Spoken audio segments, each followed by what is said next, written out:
Oke, yuk kita bahas sesuatu yang menarik banget nih. Soal gimana cara kita beramal sekarang ini di zaman serba digital. Coba deh ingat-ingat. Dulu yang namanya sedekah itu identik banget sama bunyi kerincing-kerincing koin di kotak amal. Sekarang cuma ada notifikasi senyap di HP kita. Transaksi berhasil. Beda banget kan? Nah, perpindahan ini tuh nggak main-main. Ini ngebangun satu ekosistem amal digital yang bener-bener baru. Di mana bisa dibilang, jempol kita sekarang jadi penceramah yang paling efektif.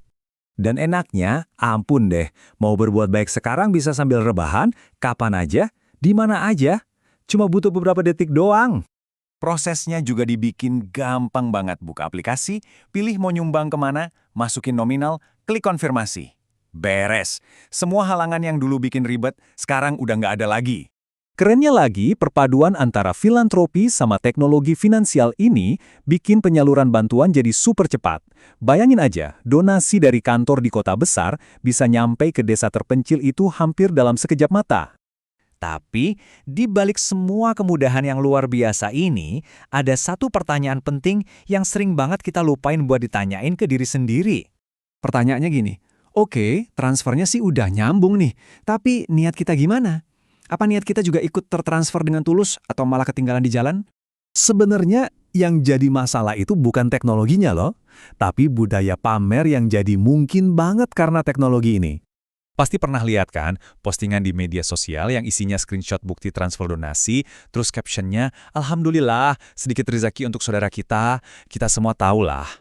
Nah, ini nih yang ngena banget. Ini gambaran dilema utamanya. Kita ini sebenarnya lagi mengejar apa sih? Pahala dari Tuhan atau sekedar pengakuan dan popularitas dari orang lain? Padahal, kalau kita lihat dari sisi spiritual, nilai tertinggi dari sebuah sedekah itu justru pas kita ngasih diam-diam tanpa ada niat buat dilihat orang lain. Oke, sekarang kita lihat dari sisi lain. Gimana kalau ternyata teknologi ini justru jadi ujian paling pamungkas buat nguji ketulusan kita? Coba deh bayangin pas momen itu, pas kamu mau klik donasi sekarang di HP. Gak ada siapa-siapa yang nonton kan? Itu momen yang benar-benar sunyi. Kamu sendirian, cuma berdua sama layar gawai kamu. Nah, di tengah kesunyian digital itulah kualitas niat kita diuji habis-habisan. Benar-benar cuma antara kita dan Tuhan. Memang sih, kadang-kadang nge-share itu bisa jadi inspirasi buat orang lain buat ikutan berbuat baik.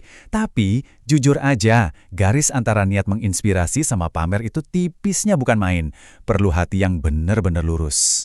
Jadi, inti dari semua obrolan kita ini apa? Amal digital itu lebih dari sekedar transfer uang. Ini tuh kayak latihan buat ngebentuk karakter kita. Kita mungkin sekarang hidup di zaman serba cashless, tapi jangan sampai kita jadi generasi yang careless secara spiritual. Boleh aja kita gesit pas transfer, tapi jangan sampai kita jadi lambat buat mikirin lagi, apa sih niat kita sebenarnya? Karena pada akhirnya, nilai sebuah amalan itu nggak diukur dari seberapa viral dia di media sosial, tapi dari seberapa tulus niatnya pas kita mulai. Karena, ya pahala yang sejati itu nggak butuh jaringan 5G atau cloud storage. Semuanya udah tercatat rapi di arsip langit yang nggak akan pernah. Nah, coba deh, lanjutin sendiri kalimatnya.